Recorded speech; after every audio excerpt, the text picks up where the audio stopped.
In a letter to the former first daughter, the January 6th committee says it wants to talk, especially about a phone call she heard. The panel wants to know more about the testimony to the committee involving Mr. Trump's call to Mike Pence from the Oval Office the morning before the U.S. Capitol attack, urging him to block certification of President Biden's victory. She has information that would help us get a clearer picture, as well as information the former president may have received from his own legal staff that what was being proposed was unconstitutional. In its letter, the committee says it's learned some White House aides sought Ivanka Trump's intervention to get her father to address the lawlessness and violence. We love you. You're very special. The committee says it also wants to know about outtakes of Donald Trump's January 6th video message to rioters, in which the committee says it has information suggesting he did not ask them to leave. And the letter says some White House aides have told the committee Trump did wish to go to the Capitol with the crowd that day.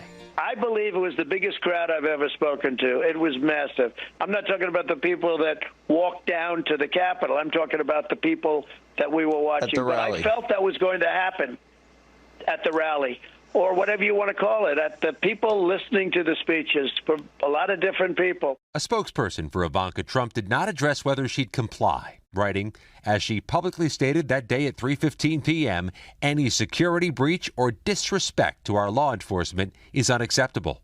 The committee's request comes the same day Atlanta's top prosecutor requested a special grand jury to help investigate whether the former president interfered with Georgia's 2020 election results. The former president has been under scrutiny for his post-election call to the Secretary of State, during which he made this request. All I want to do is this. I just want to find 11,780 votes. So the question is, will she or won't she? I gotta know right now. Oh, Meatloaf died. I'm really upset about this. I really am. And I know, he was on Celebrity Apprentice, and there's TMZ is saying that Meatloaf died of COVID. He died of COVID. I don't know if that's true or not. I don't know. I mean, I haven't seen a death certificate. I just know TMZ is reporting that, and the Daily Beast, also reported that Meatloaf.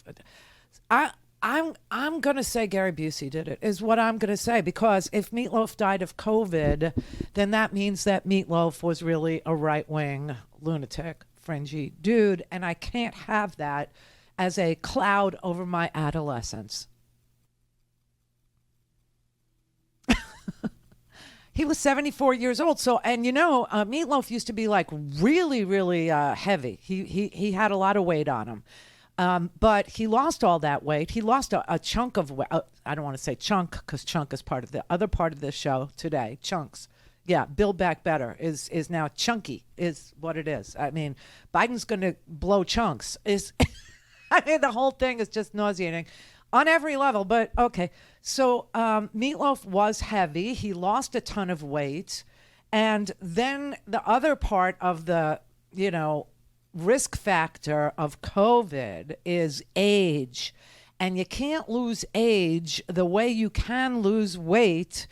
You just can't drop the years like you can drop the pounds. Believe me, I have tried. I will lay on a gurney if that helps, but it won't. Biologically, I will be, my age. Every year I will be a year older than my age, and there's just nothing that a person can do about it. But this is how they reported it today in the Daily Beast. The title of their article was, "If I Die, I Die. Meatloaf spurned COVID rules before death." Now, the Daily Beast is quoting TMZ for these quotes and for the cause of death. So I don't know, have you ever noticed that when people say, "If I die, I die," they're not dying at the time that they say, "If I die, I die"? So they're saying he flaunted, he didn't observe the rules, that he, at the end of, he got very dispirited about COVID and the restrictions and all this, and that he said, he was on an airplane and they were like Nazis making him wear a mask and no one will control me, and he didn't want to be controlled and blah, blah, blah. So you know what? Here's the message don't mess with the COVID rules, okay? They're not, he said they were political. They're not political. They're actually for public health.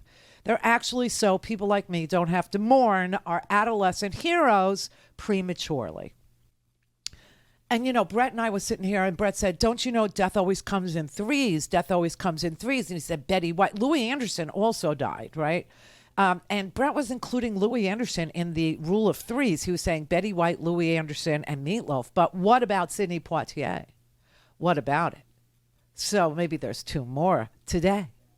See what I mean? And if it's from COVID, I'm just going to be sickened because these deaths don't need to happen. You know, I think it's ironic that Meatloaf, maybe, you know, his most acclaimed role as Robert Paulson in Fight Club, which everybody loves, that's a famous anti-establishment movie, and now here he is. They're not going to control me if I die. I mean, I just thought it's a little... What? Finish the thought. I mean, it's a little eerie. It's a little eerie, and it's funny that was his most, you know, acknowledged movie role anyway, in my opinion. So no. You think Horror Picture Show was bigger? Oh, that was our first. Well, see, if you are a fan of the Rocky Horror Picture Show, which obviously I am, I've actually seen the Platinum Record Award for the Rocky Horror Picture Show. You know where it is. You know where I saw it. You know where I touched it. You know where I felt it. It was over Susan Sarandon's toilet. It was over her toilet bowl. I swear to God, in her apartment in New York. It was over her toilet bowl. And her toilet was just, you know, like right across from the bathtub, the old-fashioned New York bathtub. She never rehabbed her apartment in Manhattan. She never did. I mean, it was a townhouse. It was, you know, in the Village. But her old bathroom was, you know, the way that they bought it was the way that it stayed. And so, you know, you're talking like 6 square feet maybe of bathroom. And so the Rocky Horror Picture Show Platinum album was over the toilet, and across, you know, like as you sat there, your knees were literally touching the tub, was a plastic pedestal. And on the it was blue. A blue plastic, I mean, the kind that you would get at the dollar store, you know, if you're lucky, because, you know, the dollar store is now a $1.25 store, but it's inflation, you know. But the little blue pedestal had upon it her freaking Oscar. No, I'm not kidding. There are pictures of me on the internet with an Oscar. That was taken in Susan Sarandon's bathroom, and then I photoshopped it to make it look like, you know, I was being awarded something.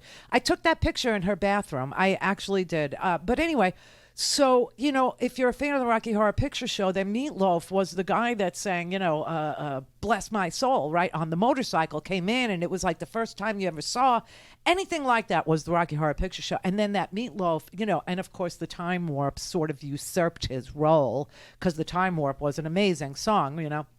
But that whole musical had incredible numbers in it, and one of them was Meatloaf's, and that was the first time I ever saw Meatloaf. I didn't even realize that was Meatloaf until after Bad Out of Hell came out, and then people said, oh, well, you know, that guy is the guy in Rocky Horror Picture Show, because what was I, like 10, 12? I mean, I snuck into the movie theater, you know, the Elgin all-night movie theater down in the Village. I snuck in to see, you know, that movie, but and I'm like such a deep dive into, I mean, I was such a fan that I don't know, I think there are people in this audience, my audience, that knows the backup singer was Ellen Foley on Paradise by the Dashboard Light. And we didn't think it was Ellen Foley because in the video, there was another girl. There was a different girl. I think her name was Carla DeVito or something. And she was not the same. Why they did that to Ellen Foley, I don't know. Screwed up her career. Screwed it up, but good. And that, what a voice. I mean, that album, I got to tell you, that album just means so much to me. So rest in peace, Meat.